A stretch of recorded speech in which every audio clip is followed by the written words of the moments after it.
can you please explain this game, what you're doing and why? Especially with Taliyah, I'm kind of struggling with her. I'll do my very best, okay? So right now, what has happened so far? Well, I went for a top gank, because the top gank, it didn't let us a kill or anything. Because I spent time ganking top rather than moving straight for the top crab, Mundo had a chance to do crap with their mid cryo. Now, Mundo just got double scuttle, meaning there's really no point for me to move in bot river right now. I'm a little behind. Mundo has a slight lead on me. I need to make sure that he doesn't grow that lead. We don't want him to get too far ahead, because if Mundo gets too far ahead of me, it's going to be really hard for me to come back into the game. So here, after base, I'm just first of all focusing on taking my camps. Just take the camps, put them on cooldown to kind of diminish that lead that Mundo has on me. Now, after doing Raptors, I have a window where I have options. I don't have any camps up, as you can see. Enemy TF is playing completely crazy. Like, I have no idea what this guy is doing. He probably just wants a death. Like, okay, he flashed. I mean, good for him. He was about to get one shot. So yeah, I don't have camps up. Got a little window to do something, look for plays. My crocs are spawning soon, so I could look for those. But bot lane is looking really volatile, so I'm just gonna cross over mid, try to help them. Mundo is here, that's slightly annoying. I can take this plan and get away from him. Everything is good, all under control. He actually is kind of trolling. I think we should be able to kill Mundo for free here. I have no idea what this Mundo is doing. I mean, I know what he's trying to do, but it surely didn't work out very well for me. Like, he just saw that I was low, flashed over the wall, then he's like, oh, oops, I hit Drake with a cleaver, that's a bit unfortunate, I guess I'm dead. Mundo gets the grey screen, we get the free kill, finishes Drake. Soon we have camp spawning again. TF is level 6, that's something we need to keep in mind. Definitely don't want to be caught off guard by that. Mundo just wasted his flash, that's something that's good to keep in mind, because that means I'm gonna have an advantage into him here in the next fight. Crocs is still up, we don't mind too much. Like, we don't mind that too much yet. We can say Crocs later. So for the time being, we're just gonna move down to the bot side. We got bot camp spawning. Grump is coming up. Bot curve is coming up. Blue is spawning in 15 seconds. We can clear the bot side, move up to top side. First, we're gonna focus on the bot crab. The bot lane is pushing out, and they can move up to the crab afterwards. So I just want to take this quickly before their bot lane moves. They're moving right now. I got the crab. Everything is good. I don't know about this Nautilus. We're not gonna get anything here. So I got the crab, I'm gonna finish my bot side, path up to top, just basically put my camps in cooldown again, and then I'm gonna have another window to make a play. Mundo is moving into my top side, he's gonna get my Raptors, maybe my Crocs as well. I can't really prevent him from doing that. So right now, gonna do Grump to begin with, and then I'm gonna look for the enemy reds. Mundo is in my top side. Usually when the enemy invades you like this, you want to try to find a counterplay, you want to get something for yourself on the other side. So yeah, Mundo top side, I'm going bot side and basically just trading with him. It's a bit of a shame that Gragas died, but again, shouldn't be the end of the world. Mundo invested a lot of time around top to make that happen. They used TF ult as well. Gragas can just TP back and catch a big part of that wave. So because Mundo is top, that means we now have a chance to make a play bot lane. The bot lane don't really have anyone to help them. So we're gonna look for a play bot here. If they overstep, if they don't, that's fine. I'll just take their Crocs. Mundo actually based instantly to walk all the way down to bot lane. This is really sketchy. I don't really know about this play Nautilus. I feel like our Nautilus kind of betrayed us here. I should not have tried to help him. I should have let Nautilus die instead of tanking the death myself. I think the idea was good, like trying to make the play bot. That's what I wanted to do. But once we saw Mundo, Nautilus shouldn't have hooked. He should just have played it safe. I mean, that was not very smart. Now, fortunately for us, the enemy team is kind of trolling and they're making a lot of mistakes here. Because they could just have gotten the 1 for 0, like get the kill on me and run out. Instead, they were being very greedy. We got 2 kills in return. We might actually get a third here. I guess it was all worth all along. I mean, professional Taliyah player, right? Just tanking the death to get 3 kills in return. And now I want to play for the Herald. Herald is the objective that's up. We would really like Herald to continue the snowball. Once you're ahead in the early game, getting Herald is always pretty big because it really helps you snowball a lot faster. Now, Nautilus is coming here, so I have a lot of safety even though the enemy team is contesting. It's always nice having your support roam up whenever you do Herald. Gives a lot of safety, makes life a lot easier. Because Nautilus is here, they basically have 0 chance of winning the fight, so they just need to leave. I think even if they decided to contest, they couldn't really do anything, like we're just too far ahead. So now, before moving down to bot side, just gonna see if Camille wants to walk up and take a death before I move down. We can see, look for the body slam, follow up with the combo. Camille actually, okay, that just happened. That looked really sketchy, but you know what? Well played by Camille. This Mundo generally is not farming too much. I kind of like that. That's usually one of the things that can be hard against Mundo as Taliyah, like keeping up in terms of CS, because Mundo just farms like an absolute machine. And generally, like farming is not Taliyah's biggest focus point. Like farming, obviously, you know, it's something. Oh, I actually didn't hit him with that W. I'm really sad. Farming is like part of it, but for Mundo, farming is basically, you know, it's what you do as Mundo. You're just a farm machine in the early game, and then eventually you become really tanky. No one can kill you. Taliyah, sure, you farm some camps, but you also want to pressure. You want to make plays happen on the map. And while I make pleasures, did I say while I make pleasure? While I make plays, Mundo has a chance to just farm, you know, and get a lead on me. If at least if the plays go south, that's basically what I'm saying. Now, talking about plays going south, this was not ideal. I did not expect the enemy bot lane duo to roam up all the way from bot lane, but here we go. It looks like we're still winning the fight, even with Vayne just sitting in AFK farming bot, so that's pretty great. We surely don't mind that. Nautilus landed the hook even though Kaiser flashed, messed up the flash. Viego turns into fresh, hooks Flays, gets the double kill. Great job by our team. Now, we look at the game state. That's what we do here. Went base, we look at the game state. What do we want to do? Okay. There's nothing to take top anymore. Our bot side is spawning soon. We know that. We cleared it bot to top. Therefore, I know my crocs are up. My raptors are going to spawn soon. I'm going to do crocs first. I will have raptors coming up. After doing raptors, I can move down to the bot side, play for the bot river, and basically help out my teammates and just get a lot of pressure going on the bot side, really. So I'm doing crocs now, then I'll path down. Just as I mentioned, the game is going to be great from there. We just want to control the bot side, play for mid, play for bot. We already have tier 1 top, so there's nothing to worry about up there. And yeah, that's about it. So right now, raptors are going to come up in a couple of seconds, and then we're good to go. And then we just roll with the plan. I think Mundo is going to take the plant. Yes, we're going to go help our friends before farming those bot camps.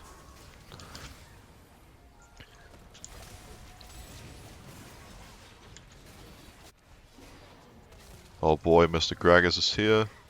Now, the upside of me doing this jungle path is that it just gives me a lot of flexibility, really. Like, I knew I wanted to go bot side. But I don't necessarily commit to taking my camps, right? Like, I have options. So my plan was to just start top to bot, and initially I wanted to just go clear my bot camps, but the team ended up in a fight. I just skipped those bot camps. Now we win the fight, and I still have my bot camps up, now ready to take them. Working out pretty perfectly, pretty much. Not really too much for me to do here. I mean, I could look mid or top, but I'll just spend this opportunity to get the Herald. I can do Herald base, spend all my gold. I have almost 3k, and after spending that gold, then we move our attention to the Drake. Basically need to find the balance between pressuring and making plays, as well as securing the objectives. Ideally, we find timings to do both. I think this game been pretty decent at doing that. A bit of a shame that we didn't get the second Ocean Drake, but no, that can happen. The most important thing is that you always think of what to do next. You always think like, okay, enemy team takes Drake. What do I do? How do I put the game back in a winnable position, or how do I create an advantage for myself, or at least make it an even trade? Like, let's see here, for example, this is a great example. Like, Nautilus and Viego completely running it down. That didn't make any sense. So we need to figure out, okay, that happened. What do we do next? Well, enemy team is doing Drake. Can we do anything about it? No. Gragas is kind of dying. Can we help him? No, he's just running it down. What can I do? Well, I let my Gragas die. Maybe he actually makes it out. It's kind of lucky, but we take those. The entire enemy team is bot river doing Drake. Soon they're going to move towards mid, but before they move to mid, I'm just going to put down my Herald, get some damage on the mid tower. I won't be able to clear it entirely because both Fresh and Camille are here. I think I should be able to make it out, but we'll see how it goes. It's a bit of a sketchy one. I didn't really expect Camille to flank me from that angle, just came from base, so that's my bad. I kind of overextended. But the idea is still there, right? Like, going mid, enemy team does Drake, I go mid, I try to pressure. If Camille didn't come from base, if she was actually at Drake with her team like I expected her to, I could just escape the top side. But Camille's position caught me a bit off guard, and that's something I need to take into consideration next time, or at least be more aware of, like, where she actually is, right? Nevertheless, it's looking good so far. The game is looking pretty great. Enemy bot side is spawning. We don't really have info on Mundo so far. Now we do. He's taking the red buff. It's gonna be hard to steal any of the camps here. Our Viego is going kinda ham. I'm gonna try to help him out. He just ran it down again. It's kind of unfortunate because Viego is actually insanely fed. Because he's insanely fed, whenever he suicides like this, it gives so much gold to the enemy team. Like, Viego died twice now. Those two deaths gave the enemy team more than 1700 gold. Like, that is insane. Just think about that for a moment. Like, this is a massive throws going on. But you know what? It's fine. We'll work it out. Now, Mundo is up here. We should look on Kaiser. Okay, she reacted pretty fast. Props to her. I got that kill with my auto attack. It's pretty convenient. Gragas is fighting Camille. I'm not really sure about this. I'm gonna ult on that. Just blue smite her. Run away from my life. I'm all alone here. Viego is really far. I might be in trouble. Maybe I can one-shot that guy. I killed him. Kaiser's gonna kill me though. What was that? They got 4. We got 3. Really not ideal. People need to stop getting caught. Look at the enemy team. They have a Mundo. They have a lot of healing. We have 0 healing reduction from that. What I can see now, we need healing reduction. I'm gonna bring the healing reduction. Got Oblivion off. Already gonna help a little bit. Once I have Morello, that's gonna be even greater. Killing Mundo without healing reduction is really not ideal. In a perfect world, I feel like our Vayne would have bought an Executioner by now. I think she should still buy it, but I'm convinced that she will at one point. If she doesn't get it at one point, that's where we can consider to just drop a little message like, "Hey Vayne, would you please be kind and buy an Executioner?" So I think that would be great. We'll see whether that's going to be necessary or not. For now, my biggest worry is that people get caught so much. Like, they're getting caught like literally permanently. I just moved my pink ward, by the way, because they were just about to clear it. They're actually doing Baron. These people are completely nuts, but we can go get a good fight. They might be able to take it in time, because they have so much Baron damage. It seems fine. We should just go engage. Go engage right now, no, so just get in there. I'm gonna see if I can get a steal here. Baron damage kinda stopped. It's on 2k. I'm gonna focus on Baron. Mundo is walking away, so I'm just gonna finish this. Got the Baron. We killed 3 people. Now we need to hunt down Mundo. I have ult in 3 seconds if it's gonna be necessary. I'm just gonna ult onto him right here, right now. Boom. Messed up my wall a bit. That's okay. We're still gonna kill him. Now that is a Baron throw if I've ever seen one. Like a little tip to all of you. If you're in a situation like what the enemy team was just in, like, the game state is that they have a slight bit of tempo. We're a little bit away from Baron, but we can make it to Baron relatively quickly. We have 5 people alive. They basically just randomly started with like let's say a 5-second window, a 5-second advantage in terms of time before we can make it there. Starting Baron makes no sense. Like, I have no idea why they would do that. Okay, I mean, I understand the thought process behind it. It's like a somewhat desperate play, or like a quick tempo play before we can make it there. But we are 5 people alive, and we are not that far away. Like, you should never start Baron like this with 5 enemies alive, unless you know 100% that they're never gonna make it there. Because in this case, if we were 5 seconds slower, they would have gotten Baron, sure. But we would have made it anyways.